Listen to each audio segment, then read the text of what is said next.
Êxodo 22, diz assim então a palavra do Senhor. Se alguém furtar boi ou ovelha e o abater ou vender, por um boi pagará 5 bois e 4 ovelhas por uma ovelha. Se um ladrão for achado arrombando uma casa e sendo ferido morrer, quem o feriu não será culpado do sangue. Se, porém, já havia sol quando tal se deu, quem o feriu será culpado do sangue. Neste caso, o ladrão fará restituição total. Se não tiver com que pagar, será vendido por seu furto.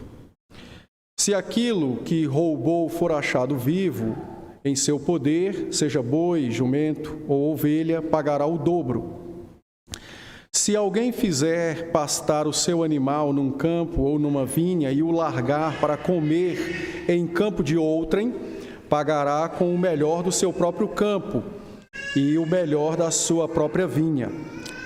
Se irromper fogo e pegar nos espinheiros e destruir as medas de cereais, ou a messe, ou o campo, aquele que acendeu o fogo pagará totalmente o queimado. Se alguém der ao seu próximo dinheiro ou objeto a guardar, e isso for furtado, aquele que o recebeu, se for achado o ladrão, este pagará o dobro. Se o ladrão não for achado, então o dono da casa será levado perante os juízes, a ver se não meteu a mão nos bens do próximo. Em todo negócio fraudulento, seja a respeito de boi, ou de jumento, ou de ovelhas, ou de roupas, ou qualquer outra coisa perdida, de que uma das partes diz, esta é a causa de ambas as partes, se levará perante os juízes. Aquele a quem os juízes condenarem pagará o dobro ao seu próximo.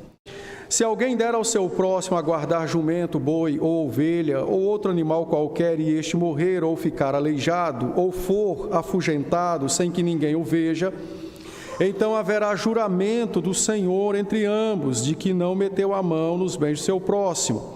O dono aceitará o juramento e o outro não fará restituição. Porém, se de fato lhe for furtado, pagá-lo-á ao seu dono. Se for dilacerado, tirá-lo-á em testemunho disso e não pagará o dilacerado. Se alguém pedir emprestado ao seu próximo um animal e este ficar aleijado ou morrer, não estando presente o dono, pagá-lo-á. Se o dono estiver presente, não o pagará. Se foi alugado, o preço do aluguel será o pagamento. Se alguém seduzir qualquer jovem que não estava desposada e se deitar com ela, pagará seu dote e a tomará por mulher. Se o pai dela definitivamente recusar dar-lhe, pagará ele em dinheiro, conforme o dote das virgens. A feiticeira não deixarás viver. Quem tiver coito com o animal será morto. Quem sacrificar aos deuses e não somente ao Senhor será destruído. Não afligirás o forasteiro, nem o oprimirás, pois forasteiro foste na terra do Egito. A nenhuma viúva, nem órfão afligireis. Se de algum modo os afligirdes, e eles clamarem a mim, eu lhes ouvirei o clamor. A minha ira se acenderá, e vos matarei à espada. Vossas mulheres ficarão viúvas e vossos filhos órfãos. Se emprestares dinheiro ao seu próximo, se emprestares dinheiro ao meu povo, ao pobre que está contigo, não te haverá com ele como credor que impõe juros. Se do teu próximo tomares em penhor a sua veste, lhe a restituirá antes do pôr do sol, porque é com ela que se cobre, é a veste do seu corpo, em que se deitaria? Será, pois, que quando clamar a mim, eu o ouvirei, porque sou misericordioso. Contra Deus não blasfemarás, nem amaldiçoarás o príncipe teu povo. Não tardarás em trazer ofertas do melhor das tuas ceifas e das tuas vinhas. O primogênito de teus filhos me darás. Da mesma sorte farás com os teus bois e com as tuas ovelhas. 7 dias ficará a cria com a mãe, e ao 8º dia madarás. Ser-me-eis homens consagrados, portanto, não comereis carne dilacerada no campo, deitá-la-eis aos cães. Amém, pela palavra do Senhor. Vamos orar? Dê-nos tua graça, Senhor, para podermos ouvir a tua doce voz mais uma vez, agora pela palavra que será pregada. Ilumina nossa mente, dê-nos ouvidos atentos para ouvir o Senhor e coração ensinável para receber o ensino da tua palavra e então colocá-lo em prática. Concede então a tua bênção a esta igreja, a todo o teu povo reunido na face da terra, que hoje se reúne para te adorar e te louvar. Também, Senhor, graciosamente dê-me tua graça, para que os meus pecados e as minhas fraquezas não sejam impedimentos neste momento. Não somente, ó Deus, abençoando o teu povo, ensina-nos o teu querer. É a nossa súplica. Em nome de Cristo Jesus é que te pedimos. Amém. Amém. Como é que nós, como salvos em Cristo Jesus, como é que nós fazemos diferença neste mundo?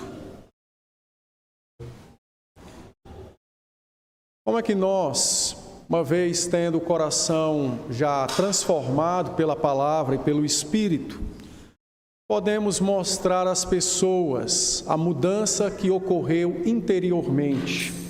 Esse texto trata sobre isso. As leis que lemos agora no capítulo 22 são leis que mostram como os filhos de Deus o adoram enquanto vivem como filhos de Deus.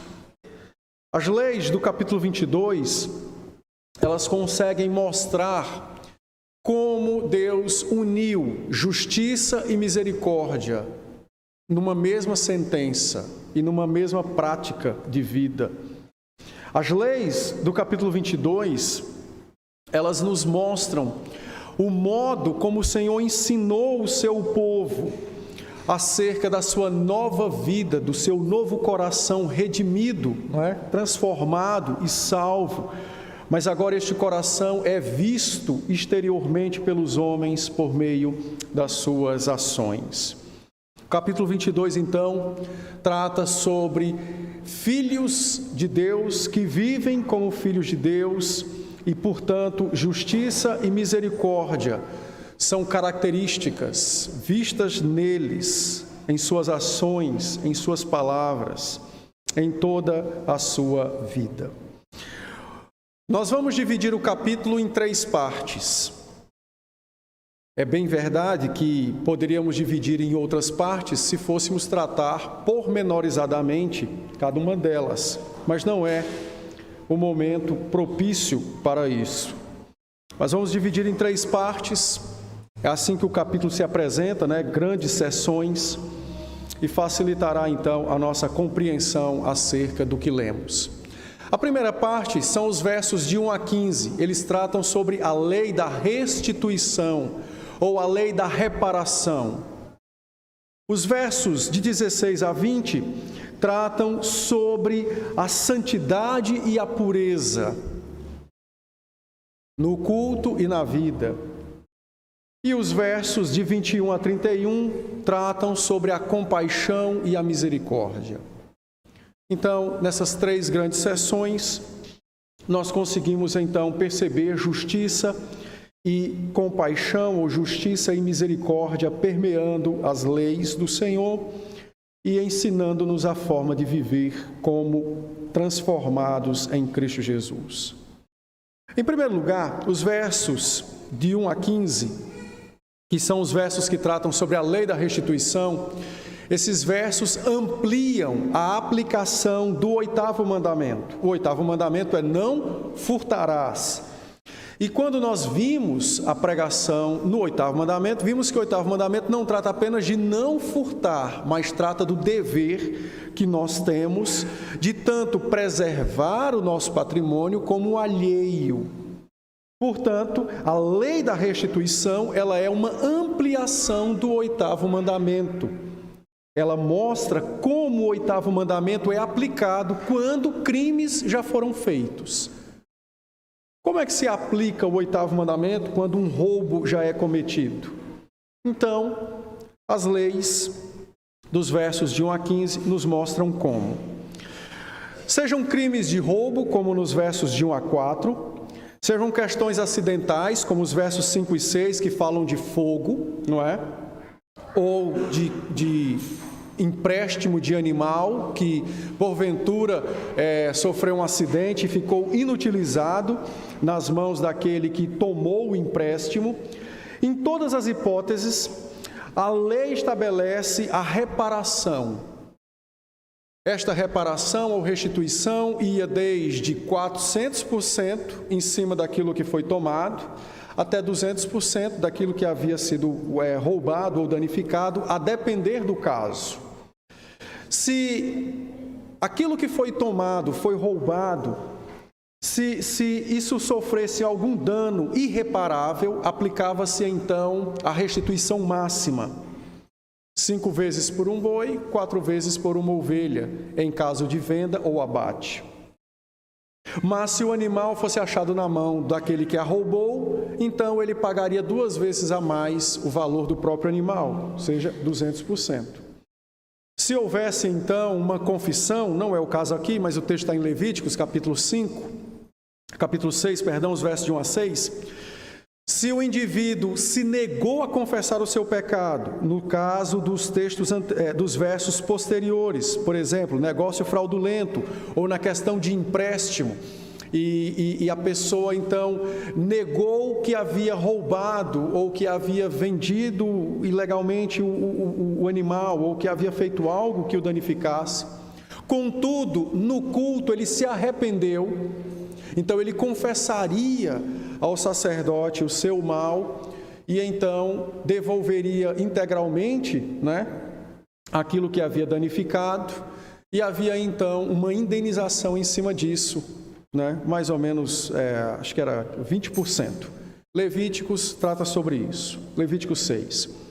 É tanto que é esse texto que Jesus usa lá em Mateus, quando ele diz: se você vai ao culto e ao chegar ao altar, lembrou que estava em débito com o outro, deixa a tua oferta, reconcilia-te e, portanto, depois volta e presta o teu culto. Então, o texto trata sobre a aplicação do oitavo mandamento nestes casos e sobre a lei da restituição. Os versos de 7 em diante, até o verso 13, falam sobre como aplicar o oitavo mandamento quando existe relação de confiança entre duas pessoas. Então aqui já não é mais um roubo declarado, mas é uma relação de confiança. Como é que nós aplicamos o oitavo mandamento quando estas relações são quebradas por alguma suspeita de fraude, por alguma suspeita de que o outro está tentando me lesar? Então, o oitavo mandamento estabelece a seguinte restituição. Então, note que há até uma divisão tríplice nessa parte do texto, falando sobre depósitos em dinheiro, depósitos de bens, quando a pessoa confia a outro o cuidado de um animal, e negócios que a princípio não eram fraudulentos, posteriormente provou-se serem fraudulentos. O certo é que nesses casos em que há uma questão de confiança e a relação foi quebrada por uma discordância entre as partes, o Senhor seria tomado como testemunha de que alguém estava falando a verdade e o outro receberia esse testemunho como sendo algo verdadeiro. É tanto que o texto fala de levar aos juízes. A palavra juízes aqui é a palavra Elohim, que é a mesma palavra para Deus, mas ela está traduzida corretamente aqui, porque ela está mostrando que o juiz máximo dessa questão seria o Senhor, já que somente o Senhor consegue sondar e conhecer corações. Portanto, Deus arbitraria naquela situação e os homens, então, definitivamente precisariam confiar no Senhor para resolver toda aquela demanda. Os versos, então, finais, que é o verso 14 e 15, que fala aí de forma mais direta sobre o empréstimo. É bem verdade que nos nossos dias nós não andamos tomando mais animais emprestados, contudo, continuamos com a prática, que não é ruim, de solicitar coisas emprestadas uns aos outros. Então, no nosso caso aqui hoje, seria talvez uma furadeira, uma parafusadeira, um serrote, não é? Um liquidificador e assim por diante. Então, o texto estabelece que o 8º mandamento também será aplicado nessas questões de empréstimo. Portanto, se uma pessoa empresta algo de outra e o objeto ficou danificado na mão de quem tomou emprestado, ele tem o dever de restituir a quem lhe emprestou, ou pagar o conserto ou pagar o objeto em si. Contudo, se o proprietário estava com você no momento em que o objeto ficou danificado, você não vai pagar nada, porque ele é testemunha de que você não foi a causa daquele problema. Olhe como Deus é maravilhoso. Ele estabelece a lei da restituição e diz que mesmo em casos de caridade, quando se empresta a alguém, o objeto que foi danificado necessariamente tem um possuidor. Portanto, aquele que tomou emprestado deveria ter, por consciência, o dever de sanar a causa, de pagar o prejuízo. Contudo, se o dono estiver presente, ambos agora são testemunhas de que o aparelho já estava com algum problema e apenas na mão de quem tomou emprestado foi que veio o problema à tona. Ou seja, mantém as mesmas relações de confiança, mantém as mesmas relações de misericórdia, mantém o amor próximo. Quantas vezes nós não já pecamos, falando até mal daquele que tomou algo emprestado de nós e nunca devolveu ou devolveu quebrado? E olha que coisa interessante, quando alguém toma algo emprestado e nos devolve quebrado, você continua confiando nele? Por que será? Porque a lei da restituição não foi aplicada. Percebem como a lei ela é revestida de graça e de misericórdia? O foco central não é o bem material, nem muito menos o dinheiro em si. Mas o foco da lei é a manutenção do amor fraternal que havia nesta comunidade e que deverá permanecer na comunidade. Mas se você alugar algo de alguém e isso quebrar, certifique-se de que naquilo que você alugou já havia um seguro. Se não houver seguro, você vai ter que indenizar o proprietário. Se existir seguro, você não indenizará o proprietário. Observe que o Senhor está estabelecendo preços justos nos casos de aluguéis. Não pode ser exorbitante, mas também não pode ser aquém.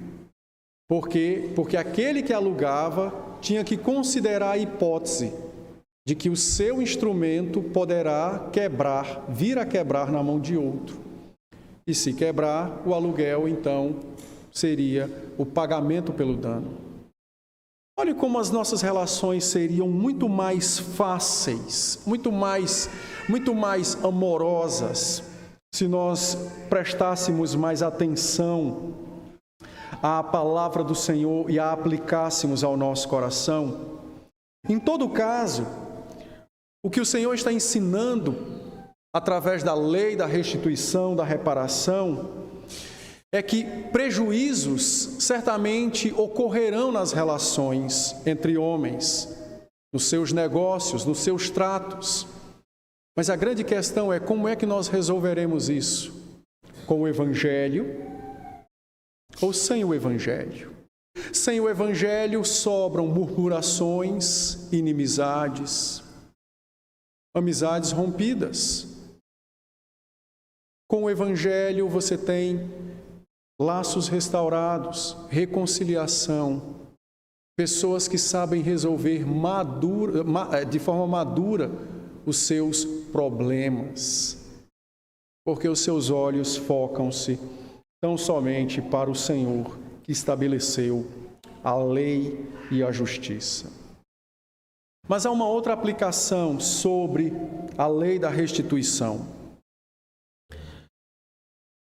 Certa feita, o Senhor Jesus Cristo foi jantar na casa de um homem.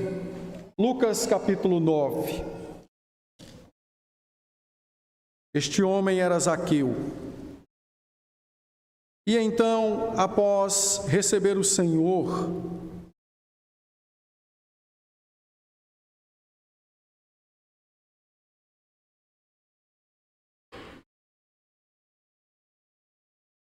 Lucas 8, perdão. Espera aí que eu acho que eu me equivoquei na referência bíblica.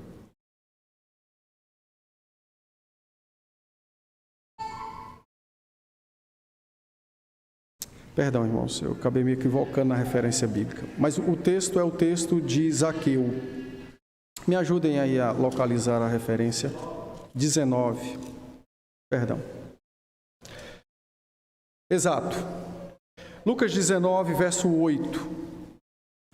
Então o Senhor Jesus, após ter passado um tempo com Zaqueu, após ter ouvido o Evangelho, ele então se levanta e faz o seguinte pronunciamento. Lucas 19, verso 8.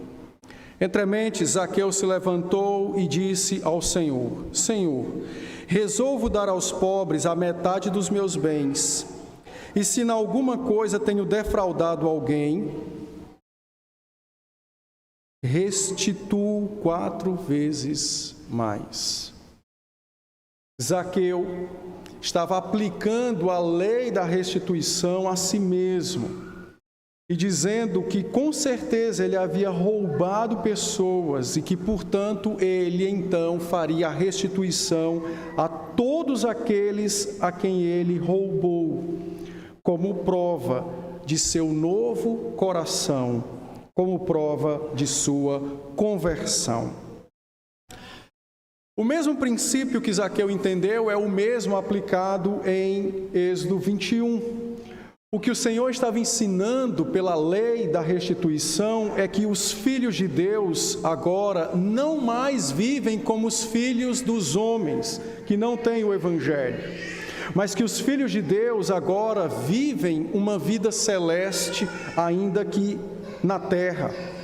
Zaqueu então pronunciou a sua confissão de fé, quando ele disse que restituiria a quem ele havia roubado, porque ele havia de fato entendido que o sentido da vida não é apenas ter bens, mas é de fato possuir o Senhor como seu bem e amar o seu próximo como a si mesmo. Zaqueu então agora, aplicando Levíticos 22 a si mesmo, ele consegue dizer em outras palavras o que Paulo disse aos Gálatas: não vivo mais eu, mas Cristo vive em mim. E o viver que agora eu tenho na carne, eu vivo pela fé no Filho de Deus que me amou e que se entregou por mim. Zaqueu abriu mão da sua riqueza e do seu conforto, ainda que adquirido de forma ilícita, para de fato mostrar aos homens a transformação do seu coração, a mudança que o Evangelho operou dentro dele. Ele então não simplesmente dá bens ou devolve bens de quem ele havia tomado, mas agora pela fé ele consegue amar a Deus mais do que os seus bens e ele consegue amar o seu próximo mais do que a ele mesmo. Quando você lê Levíticos 21 e aplica a lei da restituição à sua vida, mesmo você não sendo uma pessoa que anda roubando as pessoas, você precisa entender que o que a lei está te ensinando é exatamente o princípio de amar a Deus acima de todas as coisas e o próximo como a ti mesmo. A lei da restituição, ela mostra como nós, os crentes, praticamos o Evangelho no nosso dia a dia, como nós, os crentes, lidamos nas nossas relações, quando sofremos e quando causamos algum prejuízo. A lei da restituição, ela demonstra que a nossa pátria está por vir, por isso que o nosso coração não é centrado nas coisas desta terra, mas como Zaqueu, nós não temos medo de abrir mão de algo que talvez possuamos para fazer a restituição em testemunho daquilo que nós já temos, o próprio Cristo, o próprio Evangelho.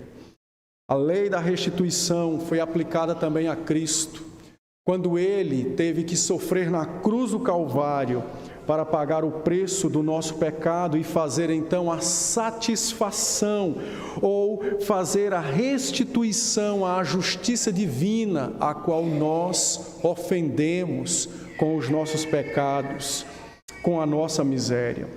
Por isso que o pecado ou a pena que Cristo sofreu, como nós lemos na declaração do perdão em Colossenses 2, 13 e 14, foi altíssima. Mas aquela pena não era para Ele, era para nós. Mas Ele a sofreu, fazendo restituição ao Pai, para que pudesse então garantir, como garantiu a Zaqueu, um novo coração, uma vida transformada e redimida pela sua obra na cruz do Calvário. A todo momento, a lei da restituição deve ser observada por nós, porque ela envolve graça, misericórdia e justiça. Quando nós queremos ocultar os prejuízos que causamos a outros, isso não é esperteza, não é sabedoria, isso não é inteligência em negócios. Isso é um atentado contra Deus e a sua justiça. Isso é uma oposição ao Evangelho que já habita em nós. Isso é um não ao Espírito que está nos fazendo restituir a quem defraudamos, mostrando-lhe como os santos, os crentes, os filhos de Deus vivem neste mundo como filhos de Deus. A lei da restituição tem muito mais de graça e de misericórdia do que podemos imaginar. E foi por isso que outra coisa não veio ao coração de Zaqueu, senão transformado, regenerado, coração mudado. Então, eu preciso viver como tal. E se eu sou devedor a alguém, então eu vou sanar os meus débitos, dando prova e testemunho da minha fé. Nós precisamos aplicar esta lei aos nossos dias, não apenas no quesito da nossa fé, mas nos nossos relacionamentos. Hoje em dia, e assim como também naquela época, nós podemos causar danos às pessoas que não necessariamente são materiais. Gestos, palavras, não é? Precisam ser observados por nós como necessários para a restituição.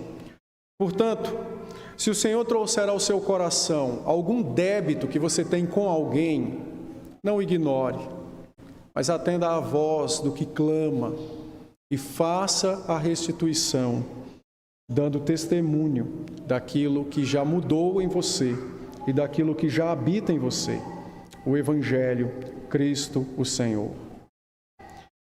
Em segundo lugar, os versos de 16 a 20 tratam sobre a pureza e a santidade no culto e na vida. Então o texto concebe a ideia de um homem seduzir uma jovem e ter relações sexuais antes do casamento com ela. O texto também concebe, na mesma seção, feitiçaria, a bestialidade, que é o sexo com animais, e o culto adulterado, que deveria ser prestado somente ao Senhor. Então, esta sessão, ela é uma sessão que nos ensina como aplicar o 7º mandamento e o 1º mandamento combinados juntos na nossa vida diária e em situações específicas como esta que o texto nos traz. Como o 7º mandamento e o 1º mandamento se aplicam à nossa vida? Notem que o texto fala de um homem que seduziu uma jovem, né? Uma moça que estava talvez pronta para casar, prometida para casar, mas era uma moça que ainda não havia casado. E então ele a seduziu e teve relações com ela. O texto diz que neste caso aplica-se o 7º mandamento conduzindo ao matrimônio, tá? Conduzindo ao matrimônio. É bem verdade que alguém pode levantar a objeção, mas pastor, mas eles vão casar, talvez o casamento não vai resolver o problema. É verdade. Mas o que a lei está prescrevendo não é que o casamento vai resolver o problema da moça não ser mais virgem e do rapaz ter agido astutamente contra ela. Mas o que a lei está estabelecendo é o valor da virgindade e o valor do sexo dentro do matrimônio. O texto então diz que o homem tem que pagar o dote e casar com a moça, tá? A não ser que o pai da moça faça alguma objeção contra aquele casamento. Então ele pagaria apenas o dote, não é? Uma quantia em dinheiro para demonstrar o valor da moça e o valor da sua santidade, da sua virgindade. Então, ele pagaria um dote e casaria com ela, ou, se o pai fizesse objeção, pagaria o dote, mas não casaria com ela. No verso 18 fala que a feiticeira deve morrer, fala que aquele que tiver sexo com animais também deve morrer, e que aquele que cultuar a Deus como se cultua os pagãos, ou que mescle culto pagão com culto ao Senhor, também deve morrer. Então percebam que o bloco desses versículos, eles tratam sobre o 7º e o 1º mandamento, e eles conjugam santidade e pureza na vida e no culto. Ele está conjugando santidade e pureza na vida e no culto. Deus então está mostrando ao seu povo que aqueles que atendem a cultos pagãos, a falsos deuses, aqueles que inclinam seus ouvidos para as falsas religiões, e todas elas, pelo menos no passado, eram marcadas por promiscuidade, estes também serão promíscuos na vida. Aqueles que emprestarem seus ouvidos para atender a ensinos, a conselhos, aqueles que creem em mentiras, estes certamente tanto serão promíscuos na vida como no culto. Porque o engano e a mentira não conduzem à santidade nem à pureza. Pelo contrário, certamente conduzirão para a imoralidade, para o adultério se forem casados, ou para a fornicação se forem solteiros. Então percebam o 7º e o 1º conjugados para falar de santidade na vida e santidade no culto, para falar de pureza na vida e para falar de pureza no culto. Como nós aplicamos esse texto a nós hoje, já que nós não temos mais feiticeiras, né? E se tivéssemos, o Novo Testamento não nos permite mais executá-las, mas apenas nos distanciar delas. Como é que nós lidamos quando jovens fazem coisas equivocadas? Como é que nós lidamos quando há uma tentação de querer adulterar o culto ao Senhor com práticas que Ele não requer de nós, porque são práticas pecaminosas, práticas idólatras dos cultos pagãos? Como é que nós aplicamos esta verdade à nossa vida? Você precisa lembrar que santidade e pureza andam juntos e não podem ser, em hipótese alguma, divorciadas. Você também precisa lembrar que santidade e pureza, eles tanto serão vistos na vida quanto no culto. Portanto, se você for impuro e não santo na vida, também será impuro e não santo no culto. Uma coisa não se dissocia da outra. Uma coisa não se separa da outra. Vida e adoração pública estão juntos. Se você não busca pureza e santidade durante a semana, não se preocupe, você não vai encontrar isso aqui, nos momentos que estiver aqui. Nem se dê ao trabalho, você não vai encontrar. E se você não busca santidade e pureza por meio de um relacionamento vivo e verdadeiro com Deus ao longo da sua semana, e uma luta ferrenha contra os seus impulsos carnais, fique tranquilo, você também não vai encontrar aqui. O culto é como a desembocadura de um rio no mar. O culto é a desembocadura de uma vida semanal com Deus. Se você não é santo fora do culto, fique em paz, você também não será no culto. Portanto, aqueles que querem pureza e santidade precisam entender que pureza e santidade são aplicados a todas as áreas e a todos os momentos da vida. E porque são santos e puros ao longo da semana e lutam contra as tentações e os impulsos carnais, estes cultuam a Deus de uma forma pura e santa.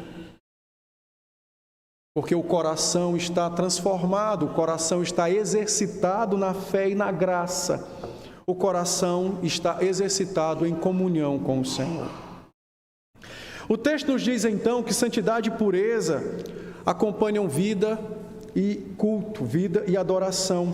E o que o texto então está ensinando a nós é exatamente isso. Moças, vigiem a sua pureza sexual. A sua virgindade é de grande valor para o Senhor. As moças não podem conceber a ideia de que seus corpos, de algum modo, podem ser delas e não do Senhor. Porque se um dia o corpo for dela e não do Senhor, pois a alma também deixará de ter comunhão com o Senhor. Comunhão com o Senhor. Porque, como disse Isaías, o pecado traz separação entre nós e o Senhor. É bem verdade que Deus provê um instrumento para isso, né? O arrependimento. Contudo, mesmo arrependidos ou arrependidas, certas práticas deixam marcas irrevogáveis. E estas marcas trarão grandes consequências. A comunhão será refeita com o Senhor, mas as marcas não serão apagadas.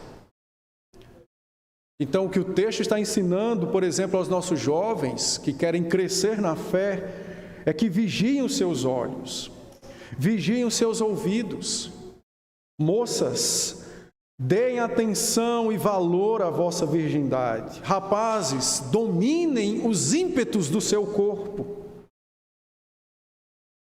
Porque, caso contrário, você tanto pecará contra si e contra o próximo, como contra o Senhor. O seu culto também será prejudicado, porque o seu pecado trará marcas para você. Então, observe como o texto se aplica a nós, a quem não é casado, como aos casados também. O apóstolo Paulo, escrevendo em 1 Coríntios capítulo 6, os versos 18 a 20, ele vai dizer que Deus ama a santidade. E então ele instrui aos casados, lutem contra as inclinações pecaminosas. Porque todo pecado é fora do corpo, mas a imoralidade sexual é um pecado contra o próprio corpo. Em 1 Tessalonicenses, capítulo 4, os versos de 3 a 5, Paulo vai dizer que a vontade de Deus é a nossa santificação, o nosso progresso em pureza. O nosso progresso em pureza. Então, o texto se aplica tanto às moças, aos rapazes, como aos casados, lembrando-lhes da santidade, da pureza sexual e, ao mesmo tempo, lembrando-lhes da santidade e da pureza na adoração. Adúlteros, fornicadores, promíscuos, eles não cometem esses pecados lá fora somente, mas eles também cometem esses pecados mentalmente, mesmo quando estão na igreja. As imagens não desaparecem quando eles passam por aquela porta. Elas ainda continuam. E se nada for feito pela palavra e pelo Espírito Santo, eles afundarão ainda mais neste poço sem fim de morte. Portanto, santidade e pureza, culto e vida são inseparáveis. Pais, zelem por vossas filhas, por vossos filhos, tanto rapazes quanto moças. O Senhor está mostrando a beleza do matrimônio, o valor do sexo dentro do matrimônio. Mas está mostrando também quão grave é a transgressão do 7º mandamento, seja antes ou fora do matrimônio. É importante também lembrar aos irmãos que, uma vez, já que os 2 mandamentos estão juntos, o 7º e o 1º mandamento, é importante também lembrar aos irmãos que, assim como nas religiões pagãs do Antigo Oriente Próximo, todas elas misturavam promiscuidade nos seus cultos, nos nossos dias, ainda que a religião predominante seja a fé cristã, mas muitos que se dizem cristãos são promíscuos porque adoram outros deuses e por isso praticam culto a outros deuses, ainda que não seja de barro, de gesso, de ouro, de pedra, mas são ídolos do coração. Por isso que o Senhor está conjugando atividades promíscuas com culto. Ele está mostrando que todo pecado, em última instância, é um culto que é prestado a um Deus. Talvez o Deus seja eu mesmo, quando a minha vontade ela precisa ser satisfeita. Talvez o culto seja prestado a outra pessoa, quando eu quero, acima de tudo, satisfazer alguém. Mas, em última instância, todo pecado é um culto, é um serviço de adoração a um ídolo. Portanto, na vida diária, você ou adora ou não adora o Senhor. Assim como aqui agora, ou você adora ou não adora o Senhor. Na vida diária, ou você é consciente da presença de Deus, tanto nas horas de tentação como não. Aqui, ou você tem consciência da presença divina ou não. Mas entenda, todo pecado, em última instância, é um culto. E toda atividade de pureza e santidade, em última instância, também é um culto. Só que ao Deus vivo, ao Deus verdadeiro, àquele a quem temos plena consciência de sua presença em meio, ou no meio da nossa vida. Se Deus não é singular para você no seu dia a dia, Ele também não será singular para você no culto. Se Deus não é singular para você quando você é tentado com relação às questões sexuais, Ele também não será singular para você aqui e agora, quando você diz que canta e adora somente a Ele. Santidade e pureza, vida e adoração. Estas coisas não são divorciáveis. Por fim, a última parte do texto, os versos de 21 até o verso 31, elas tratam sobre o 8º, o 9º e o 10º mandamento, agora no nosso relacionamento com os necessitados. O 8º mandamento fala sobre não furtarás, o 9º sobre não dizer falso testemunho e o 10º sobre não cobiçar. Observe que nos versos finais, que é o verso de número 29 e 30, Deus diz: não tarde em trazer as minhas ofertas. Por que muitos crentes retardam em dar a Deus o que é dele? Pensem comigo. E se eu não devolvesse o meu dízimo, olha, esse dinheiro eu poderia fazer tal coisa. Como é o nome disso? Então você vê aí o 10º mandamento aplicado, o 8º mandamento aplicado. Então, o mandamento trata sobre, os 3 mandamentos conjugados tratam sobre o nosso relacionamento com os necessitados. O texto menciona órfãos, viúvas, estrangeiros e também o nosso relacionamento com o Senhor.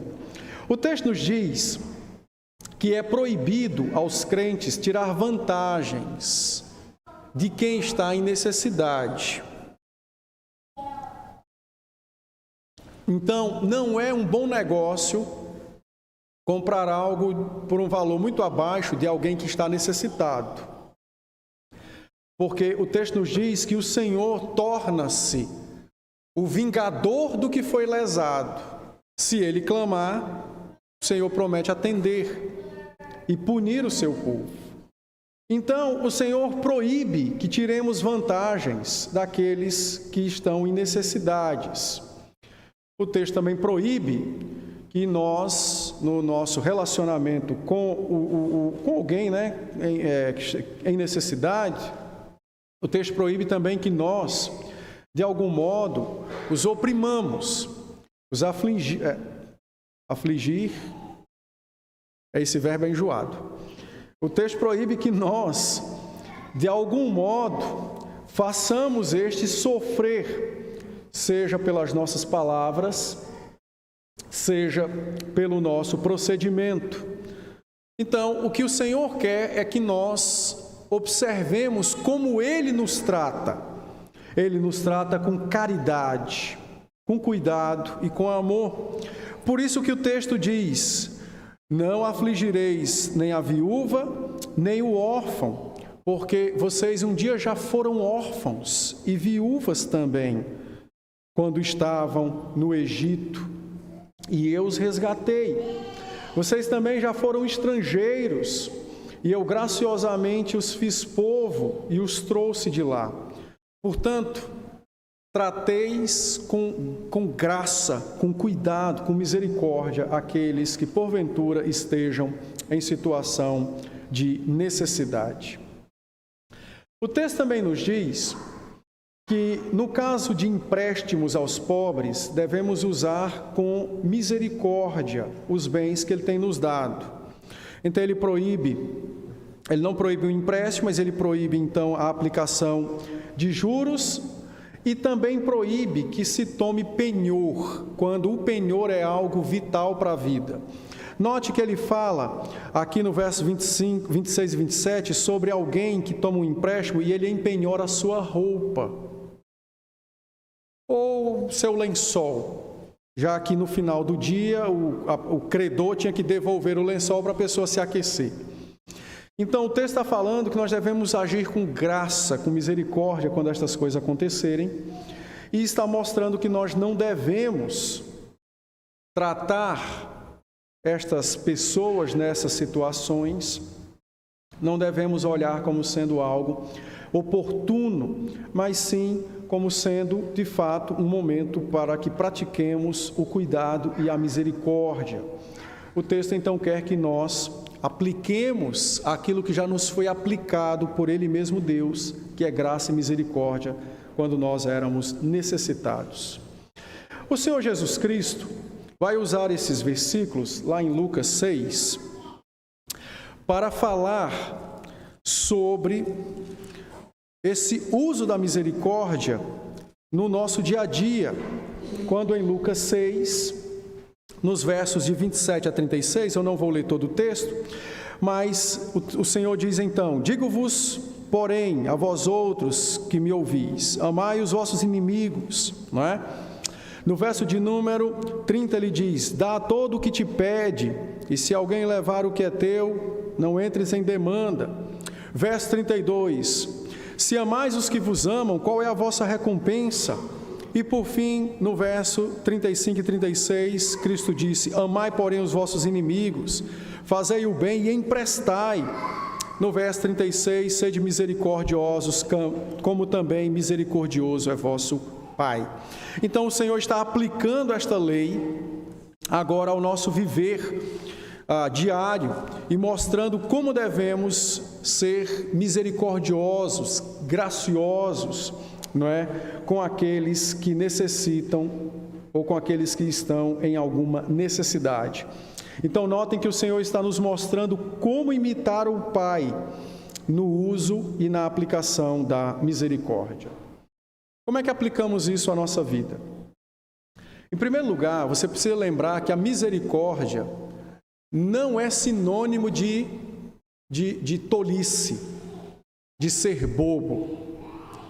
Misericórdia é exatamente uma ação de compaixão com aquele que necessita. Então, é muito estranho, por exemplo, quando a igreja pensa em misericórdia, ela só pensa em fazer obra social no bairro tal. Isso não é literalmente misericórdia. Não é literalmente misericórdia. Pode ser uma boa ação. Note que tanto em Êxodo como em Lucas, o Senhor relaciona a misericórdia aos relacionamentos. O Senhor relaciona a misericórdia às pessoas que estão juntas, às pessoas que vivem. O Senhor relaciona a misericórdia a algo que primeiro demanda de uma consciência de nossa redenção, da misericórdia já dispensada sobre nós por parte do nosso Deus. Então, o mero dar uma cesta básica para alguém que não tem o que comer não quer dizer que é misericórdia. É uma excelente atitude, mas não quer dizer que é misericórdia. A misericórdia seria em nutrir relacionamento com este, em conhecê-lo, em saber por que ele está assim, o que se pode fazer para ajudá-lo, não apenas nessa área. Como ele pode crescer espiritualmente no relacionamento dele com o Senhor. Apenas dar comida não quer dizer literalmente que é misericórdia. A igreja precisa entender o conceito de misericórdia, porque isso está intimamente entrelaçado a algo que falta-nos hoje, que é uma cultura de cuidado. Você já percebeu que os crentes passam por suas angústias, qualquer que sejam elas, e rarissimamente eles recorrem ao corpo de Cristo para serem cuidados? Por que isso acontece? Porque o conceito de misericórdia não é o bíblico aplicado às nossas vidas, mas o social que foi trazido para dentro da igreja. O Senhor Jesus disse: ama o teu inimigo, ao que te pede emprestado conceda, não é? Ore pelos seus inimigos. Observe que esses inimigos, no nosso caso, não necessariamente precisa ser uma pessoa que é nossa inimiga de fato e de verdade, que deseja a nossa morte. Mas é o nosso irmão que diariamente, por ser pecador, peca contra mim. Mas eu não quero perdoá-lo. Eu não quero confiar nele, porque ele já falhou uma vez. Que história é essa, pastor? O cara já falhou uma vez, como é que eu vou confiar nele? Não. É o que o povo diz, é o que nós fazemos. É por isso que não se presta, a igreja não se presta a uma atividade a qual Deus confiou a ela e somente a ela, que é o cuidado com almas. Se você ler o texto, você não vai ver Deus dizendo: olha, dá comida para a viúva, dê dinheiro para a viúva. O texto proíbe que se tire vantagens dela, o texto proíbe que se roube ela, o texto proíbe que blasfemem o nome dela, quebrando o 9º mandamento. O texto proíbe que se peque contra ela.